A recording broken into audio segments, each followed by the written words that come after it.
Good evening! Gabi na nga at naisipan namin gumawa ng sushi na pinauso ni Fukirat Online.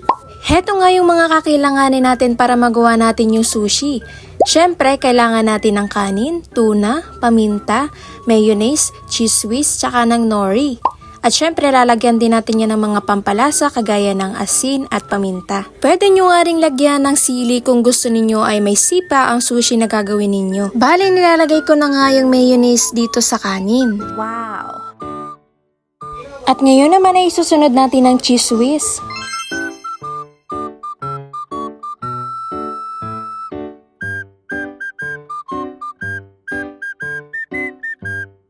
At pagkatapos nga hinalo-halo ko lang ito para magbanding all together sila.